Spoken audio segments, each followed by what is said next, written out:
Welcome to episode 14 of Cut to the Jase. It's our final episode for the year before we take a little break going into Christmas and New Year. And of course, I'm Braden as the host, co-host, along with the main man, NBL legend, 424 games in the league, Jason Cadee. And Jase, I know we say it every week, mate, but it's been another big weekend or big week in Australian basketball. And we've got 12 straight days of NBL games, so plenty to keep basketball fans occupied.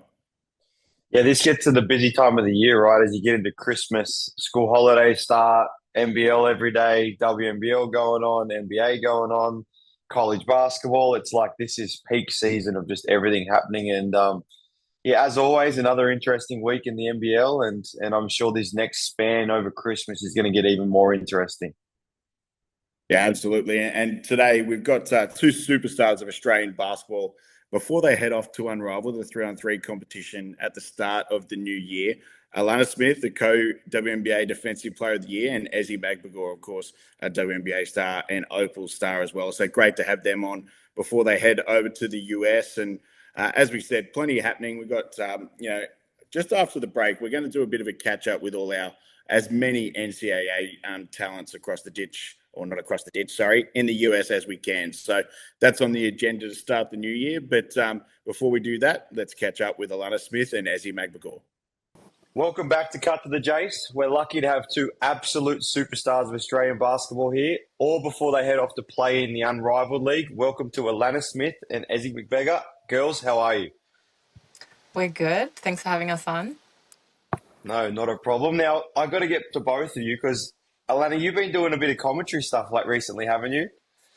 Yes, I like to call it my side quests. I came back to Australia and just tried to dip my toe in different areas and see what fit. But yeah, commentary was one of those side quests. How have you found it so far?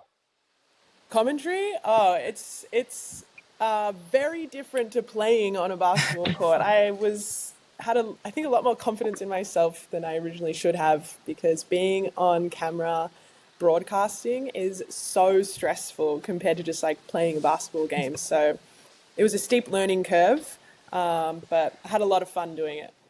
I can completely feel you on that because I got no info the first time I rolled up, and I was just kind of like, "No, this would be good." And then all of a sudden, I'm like, "There's someone in my ear. There's someone over here."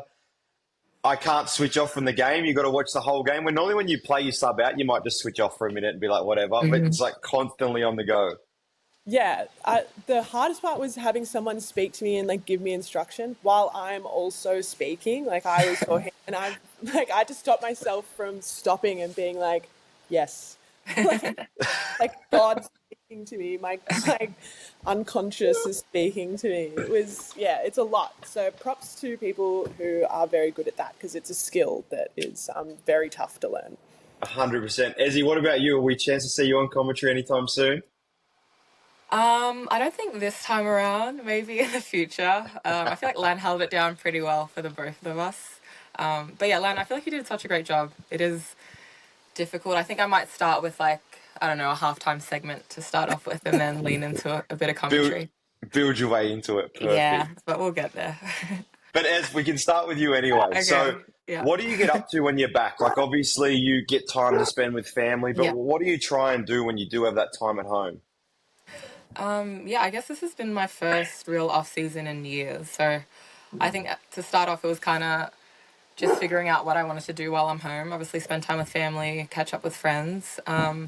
But I think just take this off season to kind of work on the things that you don't really get to work on during a season. So kind of just be in the gym, weight room, kind of build that strength up that way. But kind of like Len said, do like all these kind of side quests, and you have so much time to do things. So I know Len and I are both really into fashion and kind of like getting dressed up. So we went to a few events. We represented the Opals at the Marie Claire Awards night, which was a really fun experience. So I think just being able to utilize the time that we have and do fun things that we don't really get to do during the season. I just asked, Len, what do you get up to when you get like time at home? Because obviously it's sometimes just you want to get home and see everyone, but it's always not possible. Yeah, I think like priorities first is friends and family for sure. But I think one of the tough parts about playing overseas and like being in the WNBA is that like fans, the Australian market doesn't really get access to you.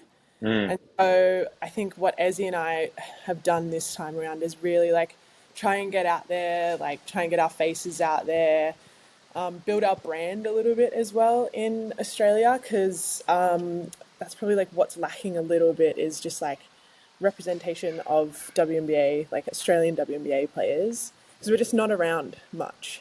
So just like trying to get around the community, and yeah, like get some representation out there and really like build up the hype of Australians in the WNBA too. I think that's a great point. And funnily enough, I had a meeting and catch up with someone recently, and what they're looking to do with the WNBA and the NBA is bring more events to Australia now that kind of showcase those. Do you think for you girls especially, things like that, one, you'd want to be a part of it because it does, it helps your personal brand, but also the league. But do you think that's the next stage for Australia, having some more events here that highlight the WNBA and the NBA with actual personnel involved? Yeah, I think for sure. I mean, I feel like we've seen the growth of the WNBA over in the States, and so just to be able to kind of plant something in Australia will be like both pivotal for us, but also WNBL, Australian basketball, because I think, you know, that's the next step for the game. Obviously, the WNBL is growing this year with the new representation, but I think just having access to, you know, Lan and I, the WNBA athletes, and the WNBA as a game is going to be pretty cool. And you just touched on it, which is my next question. The WNBL this year has had massive changes, right? Like, so many great things are now being put into place where, from my personal opinion, I think now there's a building blocks to actually start to just keep building every year. What do you both think? We'll start with you, Lana. What do you think about what that kind of looks like and how it is taking shape this year? Yeah, I mean, it just looks like more of an investment into the league as a whole, like the league's brand, what they want to represent, and how they're representing Australian women's basketball in general. I think for a really, really long time, Australian women's basketball has been like at the top. And I don't think the league has really like represented how good we are in terms of just like the other leagues in the world.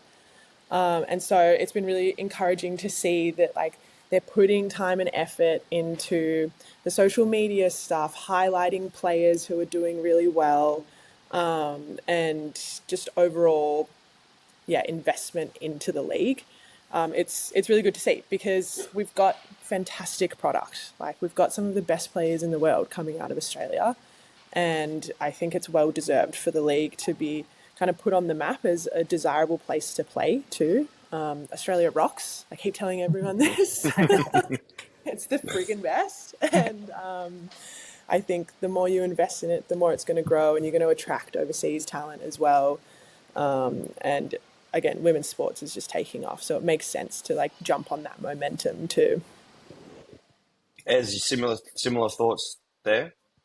Yeah, I think Len. I think Len kind of touched on it.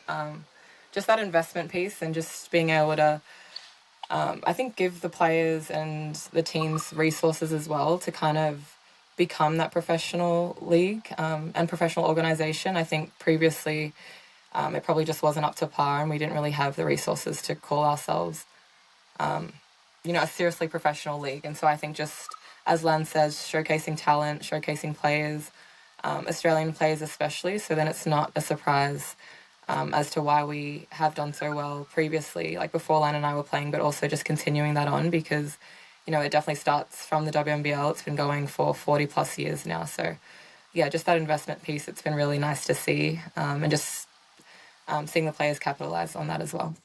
No, I think you're both spot on because it's so true. And our women's program, think about it, even our Australian Opals, have been arguably our best national team ever because of how consistent you girls and the girls who came before you have been. Now, I've got to ask, Alanna, Tassie have a new team, the Jewels. You're an ambassador. Firstly, what does it mean to have a team in Tassie? And surely they've made you an ambassador because they're going to then rope you into playing. Yes. Yeah, look, I think for Tasmania, it's so good. I think the Jack Jumpers have kind of given us a peek into how basketball can go in this state. They've got a incredible fan base, and I don't know if you guys, I know Ezzy's been down to my State Bank Arena, but like just playing in that arena in front of the fans, the atmosphere is awesome. And I think being able to tap into that on the women's side is really cool. So just for the fans and having the ability to watch women's basketball in your own state is awesome. And then I think for community pathways, it's just it's unreal because a lot of the times, I mean, I watch my little sister go through that junior pathway system, and to get to that really, really next elite level, she had to leave the state. She couldn't stay because she just wasn't getting the right training. She wasn't being challenged. And I just think when you bring a professional team into the community, you get access to these players, you get access to what it looks like to be an elite athlete. Pathways kind of stem from that. And so I think it's really exciting for the young girls in Tassie too, in that junior program, who are coming up to have access to a professional team. So I think it's just positive all around. And I'm not saying that just because I'm an ambassador. I think it's going to be awesome. No, very well done, Ambassador Tick. Ambassador Tick. Good job, man. And then, so my dad works for the Jack Jumpers, so we've got family ties in there, and he's been in my ear about it constantly, trying to get me to come play. And look, if there was a place in Australia that I would want to play, Tassie would definitely be up there. I think it's a beautiful place to be, especially in the summer. My family's down here. But who knows? You never know. You can't really plan when it comes to tracks. You both know too well. It's hard to know what you're doing in 6 months. So we'll just have to wait and see. Every time you start to make a plan, it seems like something pops up that it completely changes it, and you go, okay, that's not what I thought I was doing. Yeah, you got to be flexible. Now, your time in the WNBA, both of you, second and third shot blockers in the league. Alanna, you were co-defensive player of the year. Now, is there a bit of competition between who's actually the better defender out of you both? Or now that we've got an award, is that a win for this year? This conversation. Obviously, Lan this year, co-defensive player of the year. She had an incredible year, just not just defensively, but just overall. But I feel like Lan, you've always been a great defender, and just to be able to have both of us on the same team, especially with the Opals, is something that's really fun, because it's like, if I miss a block, Lan's going to get it, or and I think defensively we kind of feed off each other as well. But I don't know, I just feel like we always uplift Australian players, and so it's never like, oh my God, I'm the better defender. It's kind of just like, oh, like we're going to be great defenders in our respective teams. But I guess when we come against each other, it's always kind of nice blocking each other, I'm sure. I was just thinking, I can remember every single time you blocked me this past season. Same. Because it's like, I feel like I have a shot, and I'm like, of course Len got that. Like, what are you doing, Len? We're meant to be teammates. Yeah, let that one go. Just let that one go. Yeah. But no, definitely, like, obviously a huge congrats to Len. I think, besides LJ, no one's won that award as an Australian athlete. And so just to be able to be recognised in America, but Australia as well, I think that's really important for Australian basketball, and to you as well, Len. So congrats. Thank you. Next year, though, Ez, you try and take that one off for her. We'll see. Honestly, it's likely. I could see it. I mean, when you're both elite, it makes that easy too, because it's actually a chance every year. Let's touch on Unrivaled, because a lot of people probably don't actually know or understand it. Like even me, when I first saw it popping up, you could see all these different things going on, all these players joining it. Firstly, for you both, and we can start with you, Ez, how did it come about, the chance for you to go and play in it? And then what are you kind of expecting from this? Because it's only been around 1 year. This is the second year. So what are you kind of expecting from it, and how did it come about?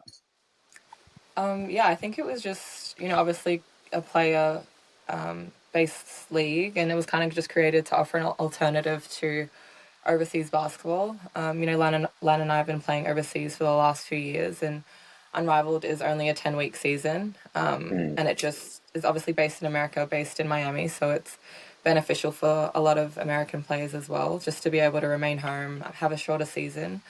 And obviously it is full court 3-on-3. So not a traditional basketball court, a condensed version of a court. so a little less running, but still a lot of running. Yeah. But I think for me, it just kind of offers, yeah, like I said, an alternative to playing 12 months of the year. It's kind of a league where you get to play against and train with other WNBA players for 10 weeks, work on your game. And I think for me, it's great just offensively as well because there's so much space and it kind of just forces you to, be able to just play your game. You've got two other people on the floor with you, but I'm just excited for it. It's new. Just kind of going into it, sorry, with, not a lot of expectations, but I just want to get better, be around great people. And yeah, it's in Miami, so not a bad place to be as well. Yeah, really challenging. Got to go to Miami for 10 weeks? Sure, guys. What about you, Alanna? Similar? Yeah, I would say so. I am teammates with Nafisa Collier, who's one of the founders of the league. So when it first was being introduced and talked about, I kind of had access to a little bit of like the behind the scenes stuff through Fee. And I think what Ezi said is that it is really, really player focused because it was founded by current players. So they know the struggles that we go through, the things that we need. And I thought it was kind of cool too, because like we're in this conversation right now with the WNBA about pay and like what we deserve. And these players have gone and made a league and be like, we can do it. Like, why can't you? Which I think is really, really cool. And so after the first year, or actually before the first year even started, Fee asked me, she's like, hey, what are you doing? Like, do you want to come and play in Miami? And I'd signed in China for 5 months. Yeah, of course. Damn it! Like, Miami, China, I don't know. But yeah, it was like, it's a desirable league to play in. Like, you want to go and be in Miami for 10 weeks. And like, as you said, the training's really good. They've got really good coaches there. You're playing against some of the best players in the world. And I think, you're going to come out of it a better player. And I think it's a really cool way to showcase individual players as well. Like, they really, really focus on the individuals and their talents, not only on the court, but off the court too. It's a chance for players to like build their brand if they want to. They do a really, really good job of that. So I think it's going to be exciting. It is something brand new. So we just have to go into it with, like, as you said, no expectations, but just... Tell us about your teams. How do you both feel going into it with the teams and how it all shapes up? I feel pretty good about my team. I'm excited. I have Kelsey Mitchell, Sanaya Rivers, Sonia Citron, Natisha Heidemann, and Mo Billings. So we're obviously going a bit later, but they all started kind of the training camp today and said the first session went really well. I think they're talking about having 2-a-days, which is Oh, look out. which is something to look forward to. But no, I'm really excited. I think I just love playing with great people, and they all just seem like really great people, in their respective teams as well. And they all seem like they have a good time. So yeah, I'm just really excited to get to know them better. And yeah, just be able to play with different people as well. Yeah, I mean, I'm in a similar boat. I've got Brianna Stewart, Lee Yuru, Alicia Gray, Veronica Burton, and Enrique Agumbawale. So we've got like some big names on there. Never played with any of them before, only ever played against them. So I think it'd be really fun to be teammates. I'm a little bit nervous, but we'll see how it goes. I think it's going to be good. I've heard again from Fee that the overall experience was really, really positive. So it's going to be a good chance to, meet some new people, get to know them as teammates rather than opponents, and hopefully form some good connections. Just quickly off the back of that, you both touched on it. Do you think the fact that they've two players have obviously started it, you already mentioned both their names, do you think that the fact that they've done it that way and it's kind of where it sits, it just will hold other competitions more accountable and it'll just start to change the way some women's basketball, I guess, are run, because now there's things going on like this that can just create money for the players, publicity for the players? Like, do you think all that is just going to be great for women's basketball and it's already doing it, even though it's so young? Yeah, oh my gosh. I feel Yeah. like it's immediately raised to the bar. Like you can't operate at the level that has been operated at for the Mm, past 50 years, with women's basketball. Like it's shot up now. hmm And it is like what you kind of said, it is holding other leagues accountable because players, like, at the end of the day, their experience is going to drive them to play in different places. And if there's a Mhm. better experience elsewhere, that's where they're going to go. So I think it's great for women's basketball. It's great for us and for the next generation coming in because it's driving positive change and our experiences are only going to get better. As similar. Yeah, for sure. I think obviously just it being player driven with Fee and Stewie is huge for us because as a player, you know what you want and you know what you need. So to be able to actually, have that come into fruition is really exciting. And just it's the second season, so we kind of got to watch that happen last season. But you can always tell, even with coaches as well, you can tell when they've been a player because, they know what it takes to be a player. So yeah, there's just so many opportunities available. And they just look after you really, really well, just treat you really professionally. And I think the biggest thing too is they're open to feedback and changes. So I know, obviously, it was the first year that it was run last year, but I know there was a lot that was just taken into account and changes that were made to really cater to the players. And so I think just that open level of communication between the league and the players is something that's really important. Makes a massive difference when you feel like being treated well. Last question I got for you both. We had a certain coach on recently that's the new Toronto coach, and she would love some Australian players. Is there any chance we see both of you pop up in Toronto? I mean, both of us are free agents, so I think it's really exciting to see where the league is going. And obviously, congrats to Sandy. Toronto are going to love her. We love her, having her as the Opals coach. So, yeah, I think anyone that's, able to play for Sandy is going to, benefit really well. But we'll see how it goes next year. I've been trying to get Ezzy to agree to us being a package deal, though. Oh, there you go. They want to take a package deal. We'll You got to consider. take both. No more blocking each other in games, just trainings. Yes. I'll let Sandy know that I'm doing my job well for her and starting to recruit. Yeah, great job, Jason. No, thank you both for jumping on. Obviously, busy schedules, and you guys leave on Boxing Day, so taking time away from your family. But I'm pumped to see how you guys go in this unrivaled league because I think it's great for women's basketball, and Mhm. we'll have to do a catch up in the back end of it to see how your time in Miami is going. Yeah, we will for sure. Thank you so much for having us on, Jason.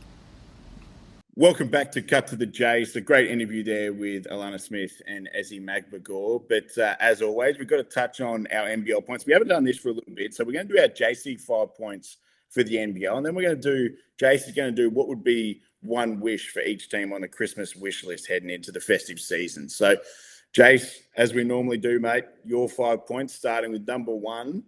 And it's kind of good timing because we were meant to go on Wednesday, but it comes off Adelaide versus Sydney Kings. And Kendrick Davis had a massive game. You're going with the Sydney Kings point guard.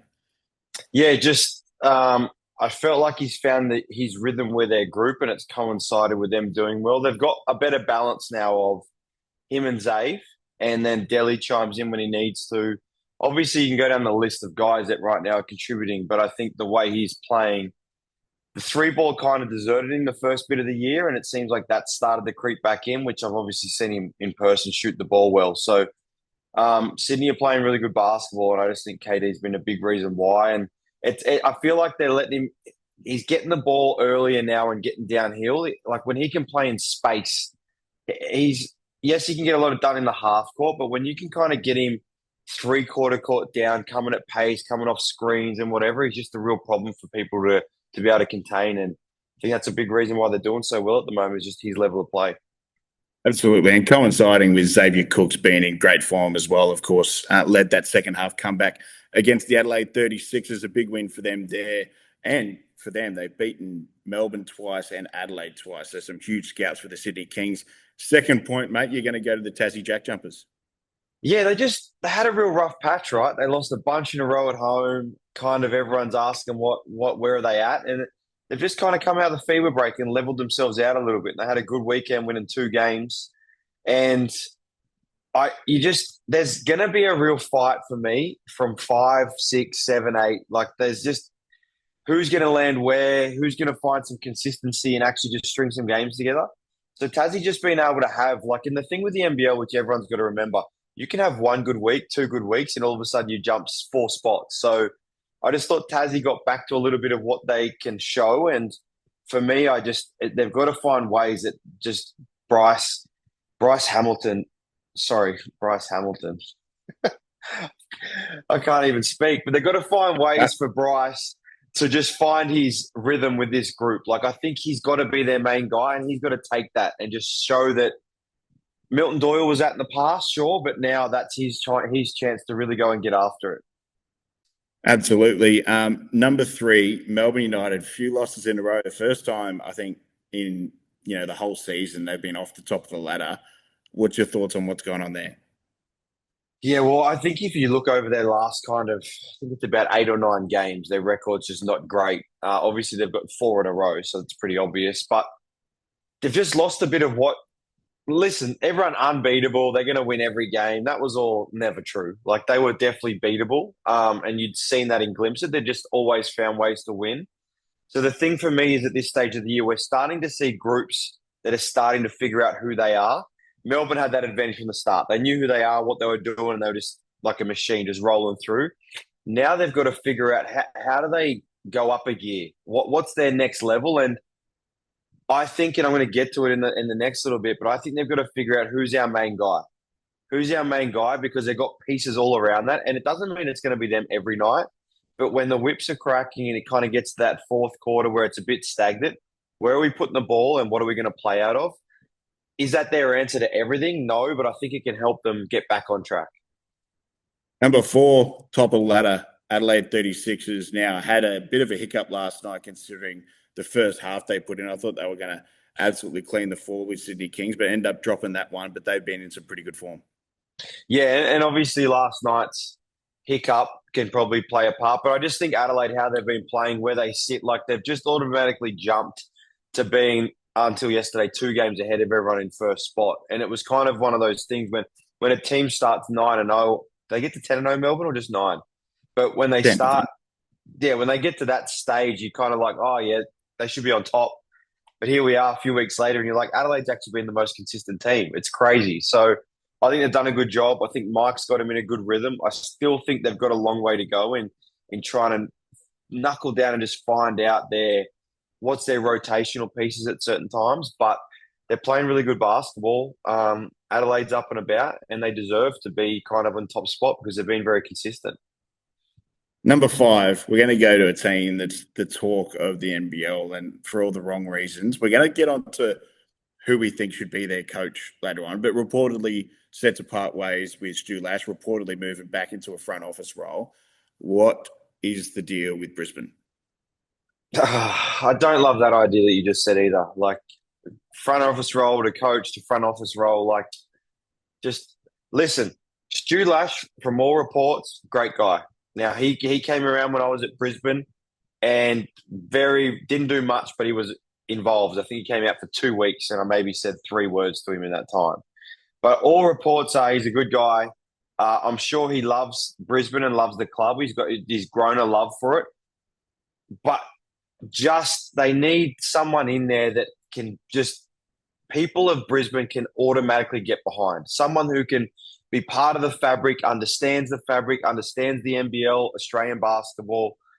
And I just think we've gone through a process of few head coaches in a row now where they just don't make sense for what Brisbane needs. They've had a lot of change this year. Yes, they've had a lot of injuries. So there are reasons as to why they sit where they do. But if they're going to go down this route now, and it's been reported, so I'm assuming normally where there's smoke, there's fire, they need to get this next one right. We're going to get to it.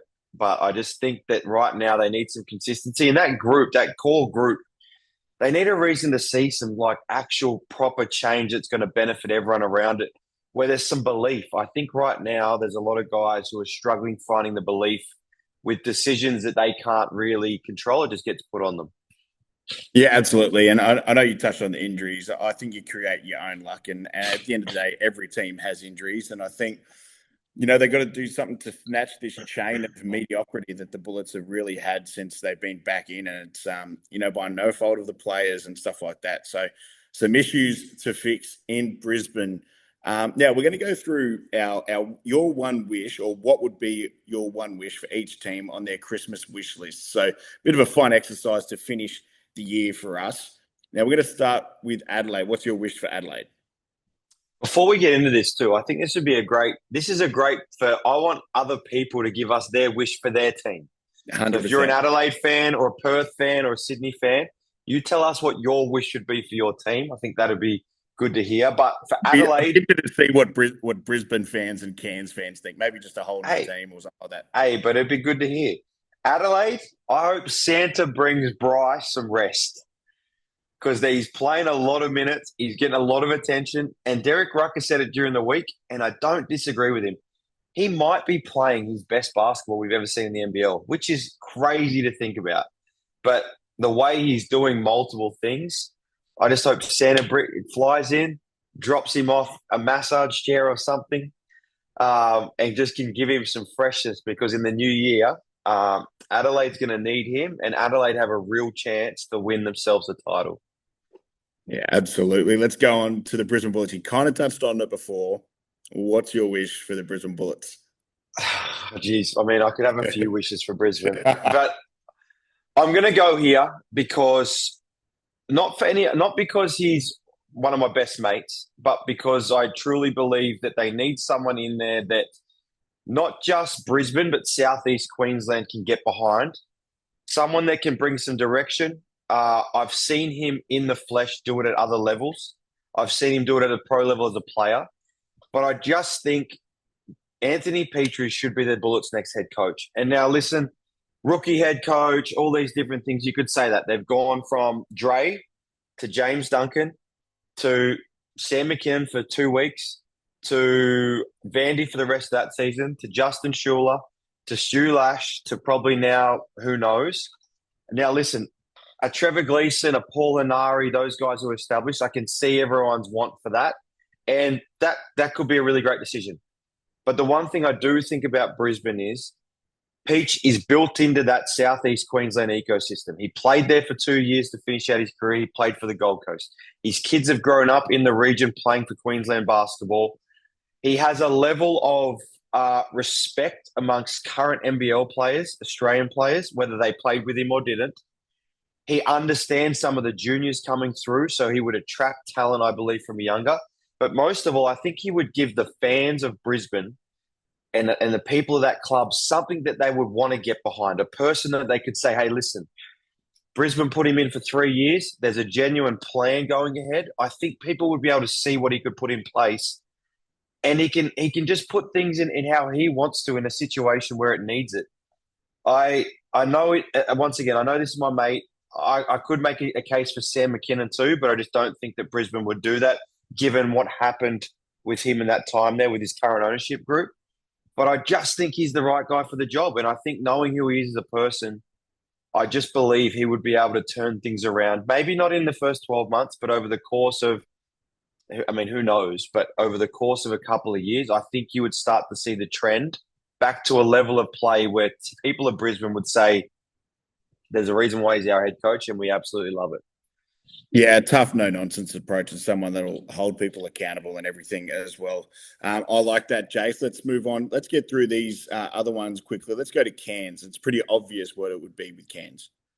Yeah, just get their full team back healthy. Let's see what they can do post-Christmas. Let's see everyone on the floor and see what maybe could have been, or can they get a little run together. That's my wish for them. The defending champion Illawarra Hawks. Figure out their best five. Who is your go-to five? I don't think they know it at the moment.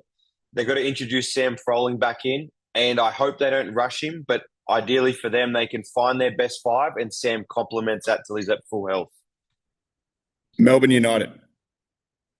I said it before. For me, just decide who their go-to guy is. Who's the guy they believe late game can make plays for them, and everyone else will benefit. They've got enough pieces that it could be anyone, but who's that guy that we noticeably see has the ball and they run stuff for in the last 4 minutes, 5 minutes of a game? The New Zealand Breakers, now they've found some form in recent weeks. And that's exactly where I say, whatever you're doing right now in New Zealand, keep that going. Just keep finding a way, because right now they're going to find a way into the six by the look of it. They're thereabouts. How do they keep that rolling in through Christmas, out of Christmas, and just find their way in the six, where potentially they're a team that can cause some trouble? The Perth Wildcats. Jaron Riley's hamstring. Can Santa please bring that back? Because I think they need him. And then similar thing, I think they've got too many people who are trying to be the guy at the moment. Not from a bad place, but that's how they're trying to be. Just who's their main guy, and let's make it noticeable so then other guys can play off that. Probably the surprise packets of the season so far in the Southeast Melbourne Phoenix. Yeah, they haven't had a full healthy group for the whole year, I don't reckon. So, and they've had some changes. So for me, it's similar to Cairns in a way. Get your full group healthy. Let's see what happens after Christmas, because they've been very good to this point without a full group. The Sydney Kings. Find their 8 guys. I think they're starting to, but who's your 8? Get it together. They've obviously found a good rhythm now. I think they've got a better balance of KD, the Delhi. Who's your 8? Make sure, like, they're going to need a Jalen Galloway and people like that. If they're going to win it, they're going to need those guys to be in a position where they can also make plays. So just find your 8 guys. And lastly, the Tasmania Jack Jumpers. I touched on it before. Just let's help Bryce Hamilton be more assertive. He's only young, but let's help him feel like he can go out there and play, and we'll make it work off him. Bryce, whatever you need, we're going to help you. You just got to go out and play hard and get things done, and we'll work around you. I think if they can do that, it'll unlock him even further, and I think Tassie's chances increase. Great, Jay. So there, Jase's Christmas wish list for each team in the NBL. As Jay said, we'd love to hear what each fan has for their team. So, comment on our socials. We'll get this up and let us know what your Christmas wish list would be. Apart from that, we'll get our tips up on the screen as well. I'm still trailing that by a massive margin. But, Jace, to finish off, I just think we'd really like to thank people for the support we've had with this podcast going into the new year. We probably didn't expect the amount of support we had early. It's something we wanted to build, but it's been really exceptional to start. No, really awesome. Like it's been something I've enjoyed doing the last kind of 14 weeks, 14 episodes. So loved every bit of it. Hope everyone has a great Christmas and New Year's, and I'm excited for what next year brings as we keep building this thing up and expanding. So enjoy your Christmas and holiday break. Absolutely. That's us signing off. So like Jay said, have a Merry Christmas, Happy New Year, and cut to the chase. We'll be back in 2026.